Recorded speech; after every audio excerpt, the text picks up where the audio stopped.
Fresh political rift has emerged in Ondo State as Governor Lucky Aiyedatiwa has allegedly barred his deputy chief Olayide Adelami from using the official deputy governor's lodge within the government house. Since his swearing in February 2024, Adelami has reportedly been lodged in rundown hotels across Akure with over 130 million naira spent on accommodation for him and his aides by February 2025. Sources claim the move is deliberate, fueled by fears of political rivalry.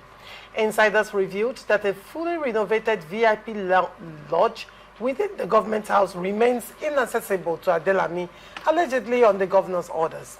The Commissioner for Finance, Omowunmi Isaac, is said to hold significant sway over the governor's decisions, with some alleging she has undue influence on state matters. This situation mirrors Aiyedatiwa's own ordeal as deputy governor under the late Rotimi Akeredolu when he was sidelined during a tense political standoff in 2023. That earlier feud saw impeachment moves against Aiyedatiwa before President Bola Tinubu intervened. Despite being incapacitated, Akeredolu governed from outside the country before eventually transferring power shortly before his death in December 2023. Adelami, a former deputy clerk of the National Assembly and one-time APC governorship aspirant, was nominated by Aiyedatiwa in January 2024. Nze, let me start with you on this one. What is your take on this story? It is still, thank you. It is still, this my feeling about Nigerian politicians. Is it that the environment that produced us, is this toxic? Or that people refuse to learn? I know that Governor Lucky, being a Christian, must have in one word or other read through the Bible that says that what you would that others should do to you, do same to them. In 2023, we were all here, fighting for Governor Lucky Aiyedatiwa. That the way Akeredolu and his cohorts were handling him was not right. And we pressed on and pressed on. Now, finally, God helped him, and he secured this position of governor. And somehow it wasn't too right for Rotimi Akeredolu, and he passed on. May his soul rest in peace. Today, we see Lucky doing the same thing that he felt that was done against him to somebody he even nominated. Because if the current deputy governor was not in his good book, he wouldn't have nominated him. But why? What really brought about the rift? Why the sudden rift? That as soon as this man was sworn in, you couldn't make a space for him to stay. Now, where was Lucky staying when he was deputy governor?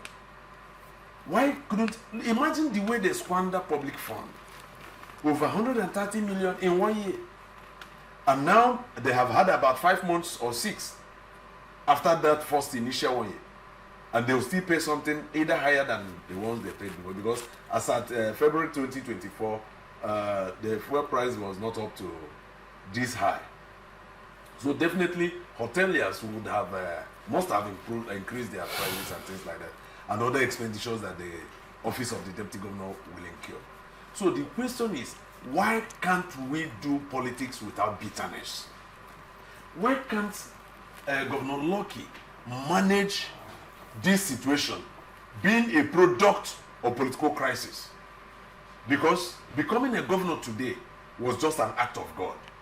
The powers that be never wanted him, but God helped him.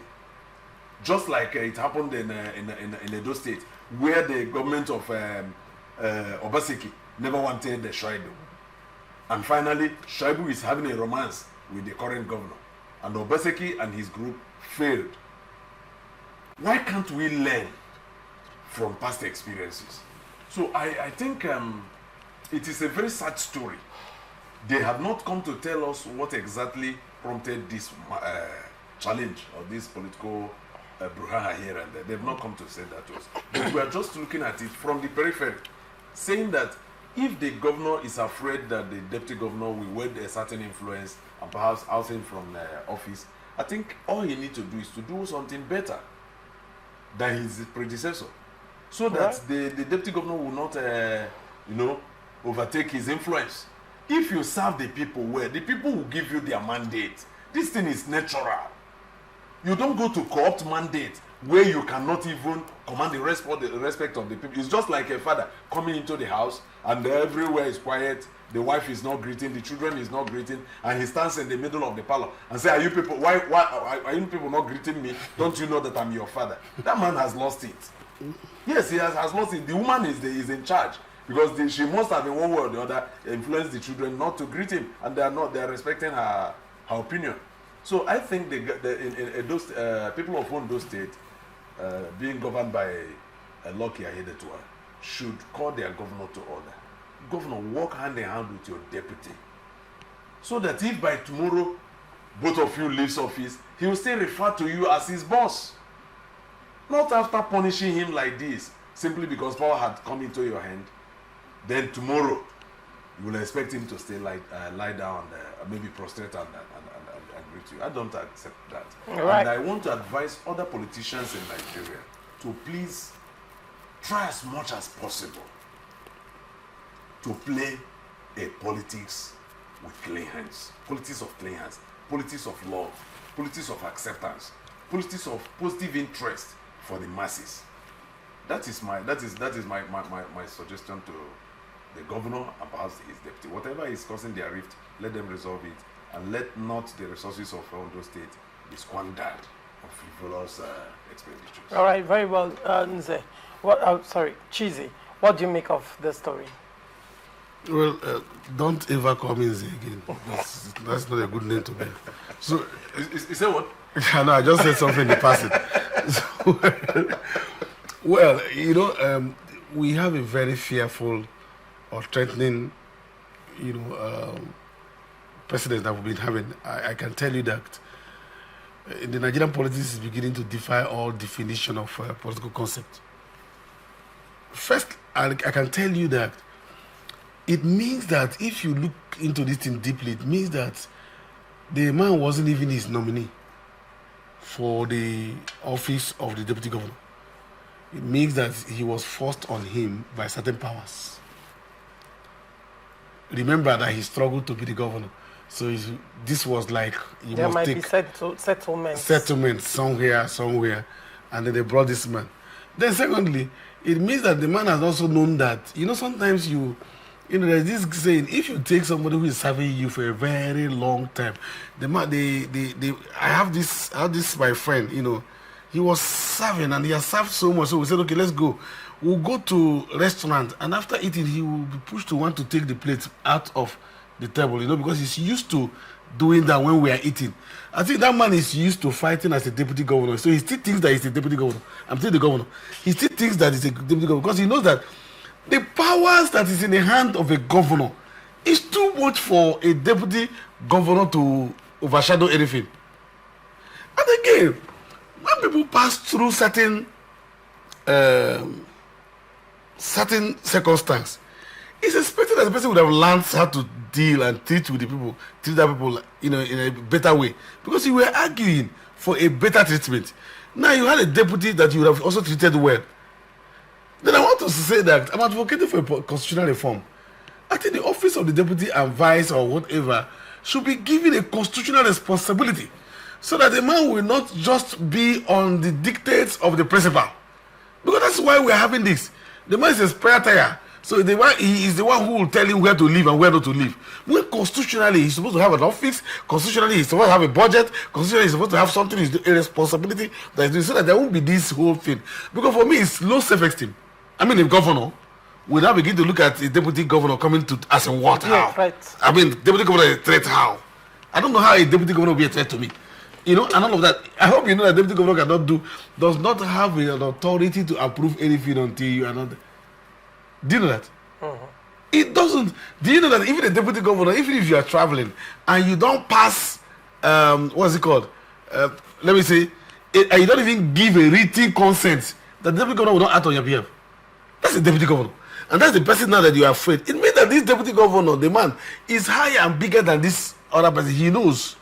Low self-esteem is, you can wear it as a governor, you can wear it as a president, you can wear it as anything, and begin to party around. The constitutional provision is there. The people loyalty are there. Go and perform. Seat certain things. In fact, if I am the governor, if I give my deputy governor responsibility, you might think he's governor. Responsibility. If I give him responsibility, see, when you are giving somebody responsibility, people know that you are the one giving the person responsibility. People know now. That is a form of a very high person that you have, you know your own use. You know what to do by giving responsibility. Oh, this my deputy governor will do this. This person, the other person is doing the other one. You delegate the responsibilities and give them, and now he's afraid that the deputy governor is going to ask. Let me tell you something. In a strict sense, a commissioner is more powerful than a deputy governor. In a strict sense, because the commissioner has a ministry. I'm telling you the truth. A local government chairman is higher than a deputy governor. In a strict sense. So if, in fact, there are persons that I can never be their deputy governor. Because, what am I going to do? You have to beat me to be humble to be a deputy governor to certain persons. I cannot be the deputy governor to some, because you know what the deputy governor, as soon as you're a deputy governor, you are the number one suspect. So everything you are doing is suspicious. Do you know the deputy governor does not have a budget of his own? You are paid, you are everything about deputy governor is deputy. Your chief of staff is deputy chief of staff. Your chief press secretary is deputy chief press secretary. Your protocol is deputy. Everything is deputy. Everything. You don't have anything. And in fact, it's even governor that appoints them. So what are you talking about? The man will come and say, you got to lock up the deputy governor's office. Why is the deputy governor even staying in the hotel? I will go, see, people, I think they want to pay money. He wants to be paying money. We'll go and take that money, 130 million naira, and now be spending in my own house and be staying and be coming to work. What's that? And we stay. And he can't impeach me.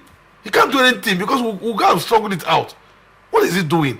People do not know why they are voted. They don't even know the definition of their office. That's why they are doing that. And then we are here giving him this thing. And that was the man that was begging that the president had to intervene. To make him governor. To make him governor. Now he wants to now lock out another person. So he wants to be governor. The same thing that happened to him. To him. And Nigerians spoke out on his behalf. And rallied around him. And you know that Aketi's wife, the late Aketi's wife, fought him. Yes. And insisted that his husband never gave his blessings for him, Aiyedatiwa, to take over or to be. And he almost lost it. And there were concerns during the election, Ondo State election, that he would not even emerge, even though he was to run, having completed Aiyedatiwa's tenure. Having completed Akeredolu's tenure, he was to run for elections. There were concerns. In fact, I think it took the intervention of the president for him to be the governor now. So one would say, how do you forget your days of humble beginnings? And why would you subject someone to the same injustice that you were subjected to? Now, let's just see. Why we were fighting Rotimi on those injustices meted out to him, sometimes we should also pause to know whether there is something that guy saw about this young man, because he's beginning to show it. If there was something Akeredolu saw about Aiyedatiwa, that he's beginning to show it. There was something. It looks like he was so desperate that he was even ready to kill a man to become governor. That's a strong allegation. I said maybe. Because look at what has happened now. No, look at what has happened now. Upon being the governor, look at what has happened now. There is no... See, when you come up on that kind of thing, for instance, I said, it's a very bad trend.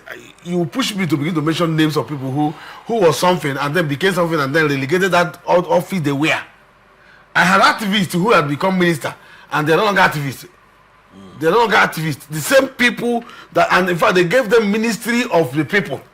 I know what I mean by ministry of the people, and we couldn't see that people's agenda in them. Maybe they were the one arguing for the people. Hey, they don't know this person is an activist. You just know they are all waiting to get there to be corrupt. That's what they were waiting for. So, which means what we was fighting for is I need to share this money. I need to be that lord or master. Right. And he's here. Right. Every time people say we shouldn't say it, can't they come and take me to court and I'll be saying it myself? I want to be popular as they are. If that's what makes me popular.